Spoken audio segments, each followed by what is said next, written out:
Hello friends, welcome to my channel pi plus, जहाँ हम करेंगे कॉम्प्लेक्स टॉपिक्स को simple. If you are new to my channel then please subscribe and press the bell icon so you don't miss any of my videos.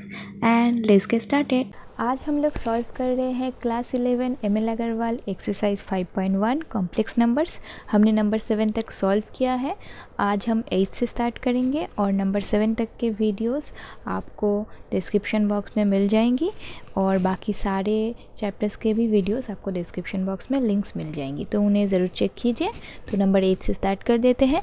Number 8 में बोला है if x and y are real and 3y + 2 + i into x + 3y = 0 find the values of x and y। तो अगर आपने पिछला वाला video देखा है तो आपको पता होगा कि कॉम्प्लेक्स नंबर, अगर आपके पास एक कॉम्प्लेक्स नंबर है z = x + iy, ठीक है, ये है आपका z1, ठीक है। और अगर आपके पास है z2 = x2 + i2 और आपको बोल दिया है कि z1 = z2 है, तो आप अलग से बोल सकते हैं कि इसका रियल पार्ट के साथ सेम होगा। सो x1 will be = x2 and इसका जो कॉम्प्लेक्स इमेजिनरी पार्ट होगा इसके इमेजिनरी पार्ट के साथ सेम होगा। सो y1 विल बी = y2, ठीक है ना। तो x1 के अंदर बहुत सारे सब कुछ हो सकते हैं, मतलब x1 मतलब सिर्फ एक ही नंबर है ऐसा कुछ नहीं है। x1 है इसका रियल पार्ट और y1 है जो i के साथ एडेड है, वो है आपका y1 that is imaginary part, ठीक है। तो यहाँ पर देखिए ये आपका हो गया कॉम्प्लेक्स नंबर, जहाँ पर आपका 3y + y है आपका real part of the complex number, real z, right. और यहाँ पर x + 3y है आपका imaginary part of the complex number, so imaginary z, उसके साथ और एक नंबर इक्वल है, तो आप बोलेंगे = 0 है, वो तो कोई कॉम्प्लेक्स नंबर नहीं है, पर इसको भी तो आप सोच सकते हैं ना कि 0 + i × 0, तो इसका जो रियल पार्ट है दैट इज़ 0 एंड इसका जो इमेजिनरी पार्ट है दैट इज़ ऑल्सो 0। तो इनको अगर आप इक्वल करेंगे तो इसका रियल पार्ट = 0 हो जाएगा और इसका इमेजिनरी पार्ट = 0 हो जाएगा। तो कंपेयर कीजिए, यहाँ से आपको y का वैल्यू मिल जाएगा -2/3 और यहाँ से आपको y का वैल्यू पुट करने के बाद x का वैल्यू मिल जाएगा 2। ओके, नंबर 9 चेक करते हैं। नंबर 9 में भी सेम तरीके का सम है, मैं फिर से एक्सप्लेन नहीं कर रही हूँ, सेम सम है। यहाँ पर दो कॉम्प्लेक्स नंबर, ये वाला पार्ट और इसको बोल दिया है सेम, पर यहाँ पर देखिए डिफरेंट क्या है कि इस वाले सम में आपका जो complex number left hand side में है वो टोटली आइडियल फॉर्म में नहीं दिया हुआ है, क्योंकि यहाँ पर भी देखिए आई है, यहाँ पर भी आई है। तो पहले इसे मल्टीप्लाई कीजिए, मल्टीप्लाई करने पे आपको मिल जाएगा x - ix + y + iy। अभी i वाले पार्ट्स को अलग कीजिए और जो रियल पार्ट्स है उन्हें अलग कीजिए, तो x + y हो गया अलग से और यहाँ पर आपको मिल गया -ix + iy। तो यहाँ पर से अब अगर आप i को कॉमन लेंगे तो आपको इमेजिनरी पार्ट मिल जाएगा दैट इज़ -x + y और रियल पार्ट मिल जाएगा दैट इज़ x + y। तो रियल पार्ट के साथ रियल पार्ट को कंपेयर कीजिए, x + y हो जाएगा 1 और इमेजिनरी पार्ट के साथ इमेजिनरी पार्ट को, सो -x + y हो जाएगा -3। तो इन दोनों को अगर आप सॉल्व करेंगे तो आपको x एंड y का वैल्यू मिल जाएगा जो होगा 2 और -1, ठीक है ना। नंबर 10 में देखिए आपको प्रूफ करना है, क्या प्रूफ करना है, for any complex number z proof that real z = z + z⁻/2। z बार क्या होता है, z बार का मतलब होता है complex conjugate of a complex number. Complex conjugate मतलब अगर आपके पास कॉम्प्लेक्स नंबर है x + iy तो कॉम्प्लेक्स कॉन्जुगेट हो जाएगा x - iy, ठीक है। तो यहाँ पर आपको बोल दिया है कि रियल z होगा z + z⁻/2 और जो इमेजिनरी z होगा वो हो जाएगा z - z⁻/2i। ये आपको प्रूफ करना है, राइट। तो सबसे पहले हमने z = लेट कर लिया है z = x + iy, तो आपका z बार क्या हो जाएगा x - iy, राइट। तो यहाँ पर से आपका जो अगर ये सोचे जो प्रूफ करना है, रियल z लाना है ना, तो रियल z कौन सा है, यहाँ पर से अगर आप देखेंगे तो z में से रियल z कौन सा है, x है आपका रियल z और इमेजिनरी z मतलब y। तो आपको बेसिकली प्रूफ करना है कि x is equal to z plus z bar by 2 और y is equal to z minus z bar by 2i। ठीक है, तो देखिए प्रूफ कर सकते हैं कि नहीं। हमारे पास ये दो इक्वेशन है, इन दोनों इक्वेशन से x का वैल्यू निकालिए और y का वैल्यू निकालिए। इन दोनों को अगर आप प्लस कर देंगे तो आपको क्या मिलेगा, यहाँ पर से ये y वाला पार्ट तो कट जा रहा है, तो आपको मिल जाएगा 2x is equal to z plus z bar. तो यहाँ से आप बोल सकते हैं x is equal to z plus z bar by 2, तो x is equal to real z, तो real z is equal to z plus z bar by 2 हो गया। ओके, उसी तरीके से अगर इन दोनों इक्वेशन को आप माइनस कर देंगे, z से z बार को माइनस कर देंगे, 1 माइनस 2 कर देंगे, यहाँ पर मैं लिख देती हूँ 1 माइनस 2। अगर आप 1 माइनस 2 कर देंगे तो आपको मिलेगा कि 2iy is equal to z minus z bar, तो वहाँ से आपको y मिल गया, y इज इक्वल टू आ रहा है z minus z bar by 2i, right. तो आपका जो इमेजिनरी z है वो क्या आ रहा है, z minus z bar by 2i, जो आपको एक्चुअल में प्रूफ करना था। Okay, clear. नेक्स्ट सम में जाते हैं, नंबर 11 में। नंबर 11 में बोला है if z is a complex number show that z minus z bar by 2i is real. ये वाला सम मतलब ऐसा ही पार्ट हमने अभी थोड़ी देर पहले पिछले वाले सम में किया था। वहाँ पर हमने याद है क्या किया था, z minus z bar by 2i आया क्या था, वो आया था y। पर आप बोलेंगे y तो एक इमेजिनरी पार्ट है कॉम्प्लेक्स नंबर का, उसको हम इमेजिनरी पार्ट बोलते हैं, पर वो जो नंबर है वो तो रियल नंबर ही होगा ना। i को अगर हटा लेंगे तो y तो एक्चुअल में एक रियल नंबर है। तो बेसिकली आप फिर से उसी तरीके से z is equal to x plus i y let कीजिए, z y is equal to x minus i y let कीजिए। उसके बाद यहाँ पर से जो आपको निकालने को बोला है z minus z bar by 2i कीजिए, आपको यहाँ से मिल जाएगा that is equal to y। और क्योंकि y is a real number तो आप बोल सकते हैं इजीली कि ये जो आपका वैल्यू है वो एक रियल क्वांटिटी है, राइट। ओके, नेक्स्ट सम में जाते हैं। नंबर 12 से लेके नंबर 9 तक सारे जितने भी कॉम्प्लेक्स नंबर दिए हुए हैं उन्हें आपको basically standard form a plus i b के फॉर्म में या x प्लस आई वाई के फॉर्म में लिखना है। ठीक है, तो चलिए 12 पार्ट 1 से स्टार्ट कर देते हैं। पहला है माइनस 5i इंटू 1/8i। तो आई स्क्वायर का मतलब क्या होता है, आई स्क्वायर का मतलब होता है -1, याद है ना आपको। तो अगर दोनों को नंबर्स को मल्टीप्लाई करेंगे तो आ रहा है -5/8 इंटू आई स्क्वायर का वैल्यू पुट कीजिए -1, तो ये आ गया 5/8। अब इसे बोला है कि आपको standard form a plus i b के फॉर्म में लिखना है। तो आपके पास कोई इमेजिनरी पार्ट दिख रहा है, नहीं दिख रहा है ना, तो ये आपका a हो गया 5/8 और इमेजिनरी पार्ट क्या आ रहा है आपका 0। सो आयोटा 0, 5/8 प्लस आयोटा 0 या i 0। ओके, उसी तरीके से 5i इंटू -3/5 इंटू आई मल्टीप्लाई कीजिए, मिल जाएगा -3 और आई स्क्वायर को करेंगे तो -1 माइनस माइनस प्लस हो जाता है, तो उसी तरीके से उसको 3 प्लस आई आयोटा 0 लिख सकते हैं। Okay, next 1 minus I minus of -1 plus 6i। बस यहाँ पर से माइनस को मल्टीप्लाई करेंगे तो प्लस आ जाएगा, इन दोनों को प्लस माइनस करेंगे तो ये नॉर्मली एक a माइनस आई बी के फॉर्म में आ रहा है, तो कुछ और करने की ज़रूरत नहीं है। यहाँ पर से इजी है, देखिए क्या बेसिकली इनमें करना क्या है आपको, अगर आयोटा पार्ट एक साथ है रियल पार्ट के साथ मिक्स है तो आयोटा पार्ट को अलग कीजिए, उनमें प्लस माइनस होगा अलग से और रियल पार्ट्स में प्लस माइनस होगा अलग से।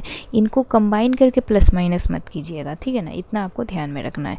देखिए यहाँ पर आयोटा पार्ट इसके साथ भी है, इसके साथ भी है, इनको हमने माइनस ब्रेक किया, इनको अलग किया, ये वाला पार्ट का अलग कैलकुलेशन हुआ, इन वाला पार्ट का अलग कैलकुलेशन हुआ, तो आपको एक a प्लस आई बी के फॉर्म में मिल जाएगा। ओके, 14 में भी सेम है। देखिए यहाँ पर हर जगह आयोटा है तो आपको पहले इन्हें ब्रेक करना है। कहीं पर अगर आई स्क्वायर आ रहा है तो उसे -1 वैल्यू पुट कर दीजिए। आई वाला पार्ट में आपको -12 मिल रहा है तो आपका फाइनल वैल्यू आना चाहिए 1 - ½ i। ठीक है, नंबर 15 में देखिए दिया हुआ है ये 7 plus iota 5 into 7 minus iota 5, right. तो ये a plus i b into a minus i b के फॉर्म में दिया हुआ है। फॉर्मूला क्या होता है, a plus i b into a minus i b, या अगर मैं बोलूँ कि a plus b into a minus b, तो a plus b into a minus b का फॉर्मूला होता है a square minus b square. यहाँ पर a है 7, b है आई 5, तो 7 स्क्वायर माइनस बी स्क्वायर मतलब आयोटा 5 होल स्क्वायर। अब देखिए ये हो जाएगा 49, और नॉर्मली ये होना चाहिए माइनस 25, पर यहाँ पर आई स्क्वायर है और आई स्क्वायर का वैल्यू होता है -1, तो माइनस माइनस प्लस हो गया तो प्लस 25। तो इन दोनों को ऐड करके 74, क्योंकि कोई आयोटा वाला पार्ट है नहीं तो हम इसे स्टैंडर्ड फॉर्म में लिखने के लिए प्लस आयोटा इंटू 0 लिख देंगे। ओके, अब यहाँ पर देखिए, यहाँ पर भी ये मल्टीप्लिकेशन आपको कर देना पड़ेगा, और वहाँ से आपको 2 जगह आयोटा मिल रहा है, तो ये आयोटा इंटू आयोटा मल्टीप्लाई होकर आई स्क्वायर इज इक्वल टू -1 हो जाएगा, तो ये +√2 हो जाएगा। अब इन्हें अलग कीजिए, आयोटा वाले पार्ट्स को अलग कीजिए और नॉर्मल पार्ट्स को अलग कीजिए, आपको आंसर मिल जाएगा। ओके, नेक्स्ट में बोला है -5 प्लस 3i का होल स्क्वायर है, आपको इसका होल स्क्वायर निकालना है। ओके, तो पहले नॉर्मली जैसे हम ब्रेक करते हैं a प्लस आई बी के फॉर्म में ब्रेक कर देंगे, सॉरी a प्लस बी के होल स्क्वायर के फॉर्म में ब्रेक कर देंगे। तो यहाँ पर a प्लस बी नहीं होगा, a माइनस बी होगा, क्योंकि यहाँ पर -5 है। तो a square plus b square, b कितना है 3i, a कितना है -5, और minus of 2 into a into b, right. तो यहाँ पर से ये हो गया 25, यहाँ पर क्योंकि आई स्क्वायर है, आई स्क्वायर इज इक्वल टू -1 होता है, तो यहाँ पर -9 आएगा, और दिस इज़ -30i, तो यहाँ पर से आपको मिल गया 16 - 30i। ओके, नेक्स्ट सब में चलते हैं। नेक्स्ट है नंबर 16। नंबर 16 में बोला है हाफ प्लस 2i का whole cube. So a plus b के होल क्यूब के फॉर्मूला में है a cube plus b cube plus 3ab into a plus b. Break कीजिए, यहाँ पर से आई क्यूब है, देखिए आई क्यूब अभी तक आपने नहीं किया है। आई स्क्वायर अगर आपका -1 आ रहा है, आई क्यूब को हम लिख सकते हैं ना कि आई स्क्वायर इंटू आई, तो अगर आई स्क्वायर -1 है तो आई क्यूब होगा -i, तो इसलिए आई क्यूब की जगह -i पुट कीजिए। ओके, अच्छा, तो यहाँ पर से इसे मल्टीप्लाई करेंगे तो ये 6 आ जा रहा है। तो अब आयोटा वाले पार्ट को अलग कीजिए और नॉर्मल पार्ट को अलग कीजिए, तो a प्लस आई बी के फॉर्म में चला आएगा। ओके, इन्हें मैं एक्सप्लेन नहीं कर रही हूँ क्योंकि बहुत सिंपल कैलकुलेशन है, आप खुद ही देख के कर सकते हैं। बेसिकली करना क्या है ये मैं समझा रही हूँ। उसी तरीके से a माइनस बी के फॉर्म में है, a minus b whole cube के फॉर्म में है, तो a cube minus b cube minus 3ab into a minus b है आपका फॉर्मूला। ब्रेक कीजिए, यहाँ पर से क्योंकि आई क्यूब आएगा, I cube is equal to -i होता है, माइनस माइनस प्लस हो जाएगा, इसीलिए यहाँ पर +27 आया है। बाकी तो नॉर्मल कैलकुलेशन है, नॉर्मल कैलकुलेशन करके आयोटा वाले पार्ट को अलग कीजिए और रियल पार्ट को अलग कीजिए, आपको आंसर मिल जाएगा। अगर आपका किसी जगह पर नहीं आ रहा है, मतलब आपने कैलकुलेशन में गड़बड़ किया है, तो आप मेरे साथ मैच कर लीजिए किसी भी लाइन पे, कहीं पर अगर प्रॉब्लम हो रहा है तो। ओके, नेक्स्ट है नंबर 17 में देखिए उसी तरीके से a plus b whole cube के फॉर्मूला में है, इसे ब्रेक कर दीजिए, एक्सपेंड कर दीजिए, तो a cube plus B cube plus 3ab into a plus B आ जाएगा। यहाँ पर से आयोटा क्यूब करेंगे तो -i मिलेगा, और यहाँ से नॉर्मली आई स्क्वायर करेंगे तो -1 आएगा। और बाकी तो कैलकुलेशन करना है आपको। कैलकुलेशन करते वक्त ध्यान में रखिएगा कि आयोटा वाले पार्ट को अलग से कैलकुलेट करना है, जैसे यहाँ पर से 1 - 27 को किया है, और नॉर्मल पार्ट को अलग से कैलकुलेट करना है। इन दोनों को मिक्स मत कीजिएगा, और ये आपका आ जाएगा आंसर। ओके, नेक्स्ट यहाँ पर देखिए √5 + 7i इंटू √5 - 7i का होल स्क्वायर है। इसे आप नॉर्मली भी कर सकते थे कि √5 - 7i को एक्सपेंड करने के बाद इसे मल्टीप्लाई कर देते, पर अगर ऐसे करेंगे तो ये कम स्टेप्स में हो जाएगा। आपको दिख रहा है कि इजीली कैलकुलेशन हो जाएगा इसका। तो क्या करना है, यहाँ पर से हमने इसको ब्रेक करके लिखा, √5 minus 7i into √5 minus 7i लिख सकते हैं ना होल स्क्वायर को ऐसे। अब ये आ गया आपका a plus b into a minus b, जिसका फॉर्मूला क्या होता है a square minus b square. a कितना है √5, b कितना है 7i, तो √5 का होल स्क्वायर माइनस 7i का होल स्क्वायर, और ये तो जैसे था वैसे हमने लिख दिया। अब √5 का होल स्क्वायर होता है 5, 7 का होल स्क्वायर होता है 49, माइनस आना चाहिए पर i स्क्वायर है इसीलिए minus minus plus, so plus 49। अब यहाँ पर से आपको मिल जाएगा 54। अब 54 को इसके साथ मल्टीप्लाई करेंगे तो 54 √5 और 54 के साथ 7 मल्टीप्लाई करेंगे तो 378, so minus 378i। Okay, next है नंबर 18। आपको i टू द पावर 99 का वैल्यू निकालना है। देखिए आयोटा या i का वैल्यू कैसे चेंज होता है। अगर आप i स्क्वायर लेंगे, i स्क्वायर का वैल्यू होता है -1। अगर आप i क्यूब लेंगे तो i क्यूब का वैल्यू होता है i square into i, that is equal to -i। ठीक है, अगर आप i स्क्वायर का होल स्क्वायर लेंगे तो आपको मिलेगा -1 का होल स्क्वायर, राइट, तो आपको मिल जाएगा 1। पर अगर आप i स्क्वायर का होल क्यूब लेंगे तो आपको मिलेगा -1।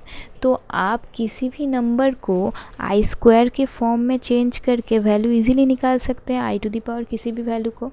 तो हमने क्या किया, क्योंकि हमें i स्क्वायर के फॉर्म में चाहिए तो हमें एक इवन नंबर चाहिए। तो क्योंकि 99 एक ऑड नंबर है इसीलिए हमने 99 को 98 + 1 में ब्रेक कर लिया। ठीक है, अब 1 को अलग से हम i लिख सकते हैं, कोई प्रॉब्लम नहीं है। और ये 98 को हम ब्रेक करेंगे किस में, हमें i स्क्वायर के फॉर्म में लाना है। तो 98 को 2 से डिवाइड करते तो कितना मिलता है 49। तो हम लिख सकते हैं ना i square to the power 49 is equal to i 98, क्योंकि अगर पावर के ऊपर पावर होता है तो ये मल्टीप्लाई हो जाता है, राइट। ये बेसिक रूल है पावर का। तो यहाँ से ये लिख सकते हैं। अब -1 टू द पावर 49 इंटू आई आ गया। अब -1 टू द पावर 49, देखिए -1 टू द पावर 49, जहाँ पर 49 एक ऑड नंबर है। अगर ऑड नंबर होता है तो -1 का पावर अगर ऑड होगा तो क्या होगा, आपको क्या मिलेगा, -1 ही मिलेगा। अगर इवन होता तो वो मल्टीप्लाई होकर 1 हो जाता। तो क्योंकि ऑड नंबर मिल रहा है तो आपको माइनस मिलेगा, और यहाँ से आई तो था ही, तो आपका आंसर हो गया -i। अब इसे आपको स्टैंडर्ड फॉर्म में लिखना है तो आपका आंसर हो जाएगा 0 - i। उसी तरीके से देखिए आपको i टू द पावर -35 निकालना है। यहाँ पर भी ये ऑड नंबर है, तो सबसे पहले हम क्या करेंगे, इस चीज़ को इवन नंबर में ले जाते हैं। इवन नंबर में ले जाने के लिए हम क्या करेंगे, -34 -1, इसको अगर आप चाहते तो -36 + 1 भी लिख सकते थे, एक ही बात है, जिस से चाहे कर लीजिए। एक्चुअल में अगर आप -36 + 1 करेंगे, i को -36 + 1 करेंगे ना, तो आपका वो कम स्टेप्स में हो जाएगा। पहले मैं ये दिखा देती हूँ, फिर मैं वो दिखा दूँगी कैसे वो कम स्टेप्स में होगा। ओके, तो यहाँ पर से आप लिख सकते हैं इस चीज़ को -34 i टू द पावर -1 लिख सकते हैं। अब इसे आप चेंज कर दीजिए, क्योंकि ये माइनस है तो ये नीचे चला जाएगा पावर, ठीक है। क्योंकि अगर आपके पास x टू द पावर -1 होता है, उसको हम क्या लिखते हैं बेसिकली 1/x, राइट। तो उसी तरीके से i टू द पावर -34 मतलब 1/i to the power 34, and i to the power -1 मतलब 1/i। अब उसी तरीके से आप 34 को चेंज कीजिए। कैसे चेंज करेंगे, 34 को 2 से डिवाइड कीजिए, आता है कितना 17। तो आप लिख सकते हैं कि i square to the power 17 is equal to i to the power 34। तो ये आ गया आपका एक ऑड नंबर, तो माइनस आएगा। अब आई नीचे है, स्टैंडर्ड फॉर्म में कभी भी आई नीचे नहीं हो सकता, आई को ऊपर ले जाना है। तो हम क्या करेंगे, हम -1 को क्या लिख सकते हैं, आई स्क्वायर। तो आई स्क्वायर बाई आई, तो यहाँ पर से आई कट गया, आपको आई मिला आंसर। सो 0 + i है आपका आंसर। ओके, स्टैंडर्ड फॉर्म के लिए। अभी मैं जो बोल रही थी कि अगर आप -36 + 1 में करते तो आप कम स्टेप्स में कर लेते यही सम। कैसे, क्योंकि यहाँ पर आ जाता आपका i to the power -36 into i, right. क्योंकि यहाँ पर से तो +1 है तो ये नीचे की तरफ नहीं जाएगा, तो ये हो जाएगा i to the power -36, sorry not -36, this will be 36, क्योंकि नीचे तो मैंने लिख दिया है। अब 36 मतलब 18 होता है, तो इसको लिख सकते हैं आई स्क्वायर टू द पावर 18। अब देखिए 18 जो है, 18 एक इवन पावर है, तो इवन पावर के लिए आई स्क्वायर का वैल्यू क्या हो जाएगा, आई स्क्वायर तो वैसे -1 है, पर -1 का इवन पावर क्या आता है आपको, अगर यहाँ पर एक इवन वैल्यू है तो ये आपको +1 में मिलेगा, तो आपका आंसर हो गया आई। यहाँ तो आप ऐसे भी लिख सकते हैं, ऐसे भी लिख सकते हैं, दोनों केसेस में आपका आंसर सेम ही आएगा, आई आएगा, जिसको आपको बाद में जाके 0 + i लिख देना है। ओके, नंबर 19 में क्या है आपका क्वेश्चन है -√4 का होल क्यूब।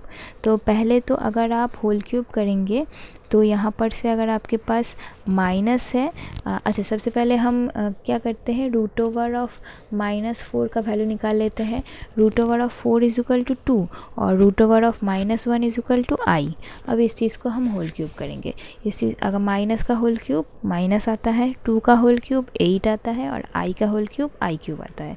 अब i क्यूब का वैल्यू पुट कीजिए, i क्यूब = -i, तो माइनस माइनस प्लस तो 8i। 8i को अगर स्टैंडर्ड फॉर्म में लिखना है तो 0 + 8i। Okay, next i = i square = -1, i cube = -i and i⁴ = 1, क्योंकि i⁴ = i square to the power square और i स्क्वायर = -1 होता है, तो -1 का स्क्वायर 1 मिलेगा। तो यहाँ पर से सारे कट गए, 0 मिला। अगर 0 मिलेगा तो उसे हम क्या लिखेंगे, 0 + i × 0, क्योंकि सारी चीज़ें 0 है, रियल पार्ट भी 0 है, इमेजिनरी पार्ट भी 0 है, इसीलिए। ओके, नंबर 20 में बोला है find the value of this. तो यहाँ पर से सबसे पहले तो इन्हें i के फॉर्म में लिख लीजिए। देखिए यहाँ पर एक √3 है, तो इसे आप लिख सकते हैं √3 × i, और यहाँ पर √3 है, यहाँ पर भी लिख सकते हैं आप √3 × i, क्योंकि √1 = i, तो -1 × 3 है, तो 3 को अलग से लिख लिया और √1 को i लिख लिया। ओके, अब इसे ब्रेक कीजिए, इसको आप करेंगे a - b होल स्क्वायर के फॉर्म में और इसको आप a + b होल स्क्वायर के फॉर्म में, राइट। आप बोलेंगे दोनों में ही माइनस है, पर अगर माइनस को कॉमन लेके होल स्क्वायर कर दे तो माइनस माइनस प्लस हो जाता है ना होल स्क्वायर में, इसीलिए। पर यहाँ पर से कॉमन लेंगे तो माइनस रहेगा ही एक, इसीलिए ये माइनस के फॉर्म में और ये प्लस के फॉर्म में। I hope you know this.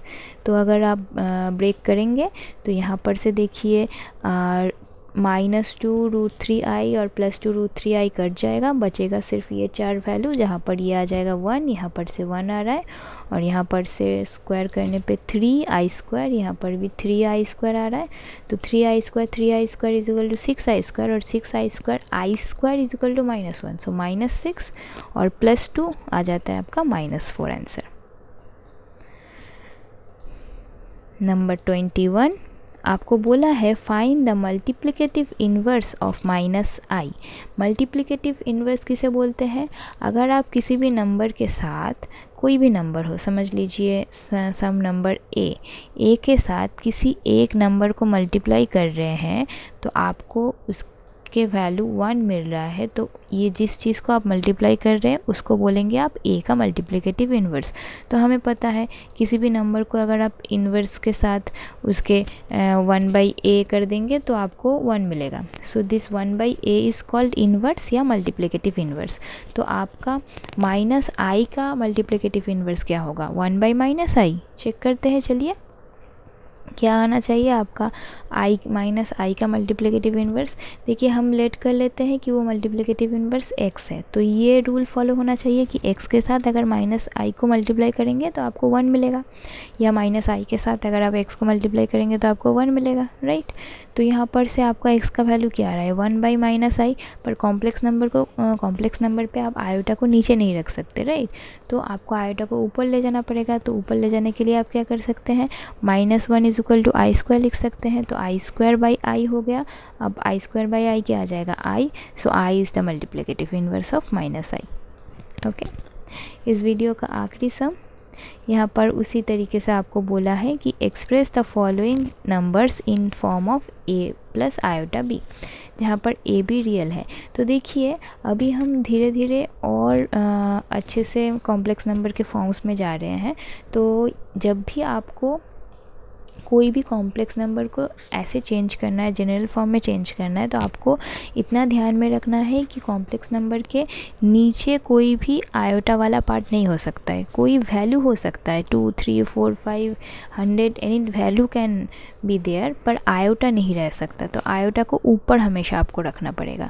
तो अगर नीचे आयोटा है तो ऊपर आप सेंड कैसे करेंगे, उसी नंबर को आपको ऊपर नीचे, ये जो नीचे कॉम्प्लेक्स पार्ट है उसके कॉम्प्लेक्स कॉन्जुगेट के साथ मल्टीप्लाई करना है। जैसे हम रैशनलाइज करने के लिए करते थे, रूट ओवर वाले पार्ट को ऊपर नीचे मल्टीप्लाई कर देते थे, उसी तरीके से। तो यहाँ पर नीचे क्या है 1 + i, उसका कॉम्प्लेक्स कॉन्जुगेट क्या हो जाता है 1 - i। तो 1 - i को ऊपर नीचे मल्टीप्लाई कीजिए। ऊपर नीचे मल्टीप्लाई करने पे क्या हो जाएगा, ये आ जाएगा i - i², और ये आ जाएगा, ये हो गया आपका a + b × a - b। तो a² - b², यहाँ पर i² = -1, सो 1 + 1 = 2, और ऊपर आ गया आपका i + 1। तो आपका जो जनरलाइज फॉर्म होना चाहिए दैट इज़ ½ + i × ½ ये हो गया आपका जनरलाइज फॉर्म। उसी तरीके से पार्ट 2 में भी सेम तरीके से आपको इस चीज़ को करना है चेंज। तो देखिए नीचे सेम कॉम्प्लेक्स नंबर है 1 + आयोटा, तो कॉम्प्लेक्स कॉन्जुगेट के साथ ऊपर नीचे मल्टीप्लाई कीजिए 1 - आयोटा के साथ। ये नीचे वाला पार्ट मैंने फिर से कैलकुलेट नहीं किया है क्योंकि थोड़ी देर पहले ही हमने किया था, तो आपको पता है नीचे वाला पार्ट का वैल्यू आना चाहिए 2। ऊपर वाला चेक कर लीजिए, देखिए ये है 1 - आयोटा का होल स्क्वायर। तो होल स्क्वायर करेंगे तो क्या मिलेगा, एक क्या आता है a² - a² + b² -2ab, right. तो a² करेंगे 1 स्क्वायर करेंगे तो 1, b² करेंगे तो i², और 2ab 2 × 1 × i -2 × i। सो यहाँ पर से ये आ गया -1, तो आपको फाइनली मिल रहा है ये दोनों कट जाने के बाद -2i। तो -2i/2 कितना हो जाता है -i। अब इसे अगर आप जनरलाइज फॉर्म में लिखना चाहते हो तो क्या आएगा 0 - i। I hope you understood today's topic. If you have any doubts, questions or suggestions, do comment below or email me. And if you like my work, don't forget to like my videos.